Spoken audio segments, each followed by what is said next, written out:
E aí, pessoal, tudo bem com vocês? Bem, nessa aula vamos aprender algumas características sobre o uso de data frames. Na aula passada nós vimos algumas informações a mais sobre o uso de séries, né, para fazer análise de dados, para estruturar os dados. E aí hoje a gente vai aprender um pouquinho mais sobre o uso dos data frames. Na primeira aula, em que eu apresentei um exemplozinho simples de utilização do data frame, a gente viu como que ele organiza os dados, né? Como que a gente pode visualizar os dados em forma de tabela.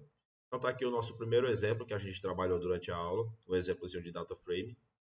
Eu criei um dicionário chamado dados. Na aula passada eu já dei uma explicação sobre o que é o dicionário, né? Que faz o uso de chave e valor para você conseguir acessar os dados. Então aqui, por exemplo, a gente teria a chave estado e os valores Piauí, Piauí, Piauí, Ceará, Ceará, Ceará. A outra chave, ano, e aí tem os anos aqui dentro. E a outra chave, que é a da cidade demográfica, e aí tem aqui as informações. Certo? Em seguida, a gente cria um frame, né? Pode ser qualquer nome, o nome que a gente escolheu dar foi frame, mas poderia ser exemplo.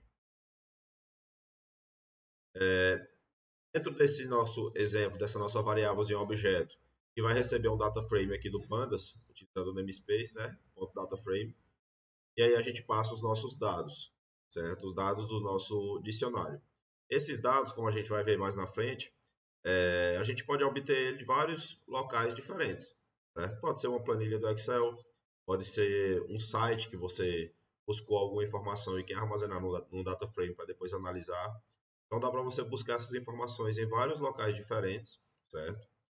E tratar elas aqui dentro, né? Manipular elas dentro com o Python e o Pandas. Em seguida, a gente coloca para imprimir o nosso frame, né? Então, ele imprime aqui para a gente em formato de tabela, né? E aí, ele automaticamente ele já cria o índice aqui para a nossa tabela, para o nosso frame. Esse índice, como a gente viu, é possível manipular ele, é possível você modificar, você criar um índice específico, certo? Não obrigatoriamente tem que ser esse índice aqui de números. Aquele exemplo que eu tinha dado na aula passada também vale para cá, por exemplo, eu poderia cadastrar os alunos. E aí, para cada aluno, o índice seria a matrícula, certo? Então, isso facilita a busca, facilita o acesso às informações, ok? Então, vamos lá. Caso esteja trabalhando com data frames muito grandes, é possível selecionar apenas as primeiras linhas.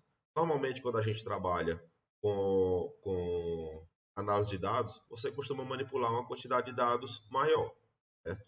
Geralmente são muitas linhas que você está manipulando. E aí, para não exibir todas aqui, né? Normalmente a gente visualiza se todas as informações estão lá, mas depois a gente não precisa deixar que isso tudo fique visível aqui, né? O importante é que a gente consiga trabalhar em cima desses dados. Então você pode dar o comando frame.read e aí ele vai exibir apenas as primeiras 5 linhas do seu data frame, certo? Então aqui, nesse caso aqui, a gente tinha 6 linhas e aí ele exibiu apenas as 5 primeiras, ok? Especificando a ordem das colunas do data frame. Aqui em cima, a gente vê que a ordem está estado, ano e densidade demográfica. Se eu quiser, eu posso modificar também essa ordem das colunas, certo? Não é obrigatório que ele fique nessa ordem que foi escrita ou que você recebeu de algum arquivo. Então, nesse caso aqui, eu mudei para ano, estado e densidade demográfica. Então, a gente muda a ordem colocando pd.dataframe, né, que é o comando para acessar as informações. Passei os dados, que são o meu dicionário, e especifiquei a ordem das colunas, certo? Então a gente consegue modificar a ordem dessa forma. Caso você tente inserir uma coluna que não esteja presente no dicionário, será exibido none, né, que a gente já viu, que é o not a number, que é um valor inexistente, certo? Então, criei aqui um segundo frame, chamei aqui o meu pd.dataframe, passei os dados do meu dicionário e, em seguida, as colunas. Percebam a diferença aqui, eu coloquei uma coluna a mais, chamada IDH, certo? O ano a gente já tinha no dicionário, o estado também, densidade demográfica também, e aí eu adicionei uma coluna chamada IDH. E modifiquei aqui também o nome do meu índice. Meu índice agora passou a ser 1, 2, 3, 4, 5, 6. Certo? Então, coloquei index. Lembrando que é necessário colocar as chaves simples, né? Que a gente está trabalhando com sequência de caracteres. Então, atribuir nomes aqui para o meu índice para modificar a forma de identificar uma posição. Então, percebam aqui que quando a gente coloca para exibir o nosso frame 2, na coluna IDH, ele não encontrou nenhum valor lá no nosso dicionário e por isso ele exibiu not a number, né? Valor inexistente, dado inexistente. Então, você pode especificar aqui as colunas que você quiser e se você quiser também você pode especificar uma coluna e depois fazer a atribuição de valores para ela, certo? Porém, se você fizer essa atribuição aqui e ele não encontrar nenhum valor relativo a essa coluna, ele vai exibir que o valor é inexistente, certo? Então, continuando. A coluna de um data frame pode ser obtida como uma série. Então, do mesmo modo que a gente visualizou as informações no formato de série anteriormente, que a gente via apenas o índice e apenas uma coluna, né? Aqui a gente também pode exibir essas informações no formato de série. Eu posso filtrar pela coluna que eu quero visualizar. Então aqui a gente tem uma coluna chamada estado. E aí quando eu filtro pelo estado, ele vai exibir aqui apenas o índice da minha coluna e os estados, certo? Que foi a coluna que eu filtrei, certo? Embaixo ele vai exibir o nome da coluna que ele está filtrando e o tipo que é o nosso objeto. Outra forma de você filtrar, né, fazer esse filtro para exibir no formato de série, é você passar o frame 2, que é o nome do seu frame que você criou, ponto ano, ponto nome da coluna que você quer filtrar, certo? E aí nesse caso ele vai exibir também da mesma forma o índice e os dados da coluna que você está filtrando. Então percebam a diferença. Aqui a gente passou frame 2 e passou entre colchetes o nome da coluna e aqui a gente passou o nome da coluna após o ponto, certo? Essa forma de chamar aqui, de exibir os dados de uma coluna, não funciona se a coluna que você está querendo exibir for um nome reservado do Python, certo? Então você teria que passar dessa forma, para ele poder exibir os dados. Se não for, ele vai conseguir exibir os dados para você, certo? Também é possível obter a linha de um data frame. Nesse caso, a gente vai passar o nome do índice, né? E no caso, como a gente modificou de números para a sequência de caracteres, então a gente tem que passar o nome dele aqui dentro. Então você vai passar frame2.lock, que é o comando que vai permitir que você acesse uma linha, e aí você vai passar o índice dessa linha, certo? Se lá tivesse o número 4 ainda, como estava anteriormente, bastava eu colocar o 4 aqui dentro, certo? Mas como a gente modificou para sequência de caracteres, então eu preciso colocar aqui também como sendo uma sequência de caracteres, certo? E aí ele vai exibir os dados para mim. Percebam que ele exibe também no formato de duas colunas. Ele vai exibir o ano, colocar o dado na frente, estado, colocar o dado na frente, densidade demográfica e IDH, e ele exibe todas as informações. O valor das colunas, como eu tinha falado anteriormente, ele pode ser modificado. Se você quiser modificar por atribuição, você pode modificar para todas as linhas de uma única vez. Então, quando a gente passa esse comando, frame2, e passa o nome da nossa coluna IDH, fazendo uma atribuição direta, então ele vai atribuir para todas as posições que tem na coluna IDH, para todo o índice da coluna IDH, o mesmo valor, que no caso aqui é o 0.0, certo? Então, se você quiser fazer para um índice específico, também você pode especificar e colocar apenas em uma posição específica, semelhante ao que a gente tinha feito anteriormente.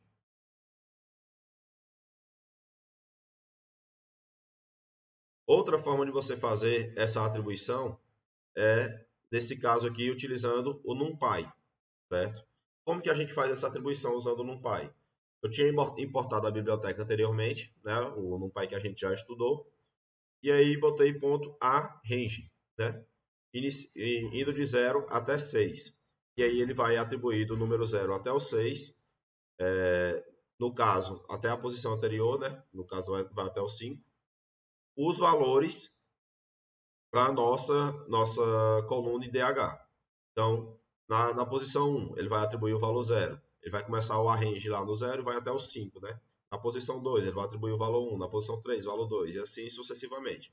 Se a gente tivesse 10 posições e colocasse aqui o 10, ele iria começar do 0 e ir até o 9, certo? Continuando. Atribuindo listas para um data frame. Então, a gente também pode fazer a atribuição de uma lista específica, assim como a gente pode fazer a atribuição de um dicionário para dentro de um data frame, certo? Então, nesse caso, quando a gente cria aqui um novo data frame aí, né, chamado valores, e aí chamei aqui o meu pd.series, que é nosso formato de lista, né? Peguei uma série criada com pandas também. Os valores aqui da minha lista, 10, menos 20 e 30. E o índice 1, 3 e 5. Então, o que é que eu estou falando aqui? Eu vou passar os valores 10, menos 20 e 30 para a posição 1, 3 e 5, certo? Então, eu vou criar uma nova coluna chamada teste dentro do meu data framezinho lá, que eu tinha criado anteriormente, que é o meu frame 2, e vou passar os valores, certo? Então, quem são os valores? 10, menos 20 e 30. Então, eu vou criar essa coluna teste, passar os valores, 10, menos 20 e 30, e esses valores vão ser colocados nas posições 1, 3 e 5. Então, quando a gente olha a tabela aqui embaixo, a gente vai ver que foi criada uma coluna chamada teste, certo? Que a gente criou aqui nessa linha. E para ela foi passada essa lista, né? Essa série de valores nas posições, né? No caso, 1, 3 e 5. E as posições que a gente não atribuiu nada, recebe not a number, né? Valor inexistente. Então, você pode fazer a atribuição específica para uma posição da sua tabela, né? Do seu frame, pegando aí o índice que você quer atribuir. Criando uma coluna com valores booleanos. Então, por exemplo, quero, dentro do meu frame 2, criar uma coluna chamada Teresina, e aí eu só vou atribuir valor booleano para ela, que vai ser true, onde o valor do meu frame 2, ponto estado, for Piauí. É como se fosse uma condição lógica, certo?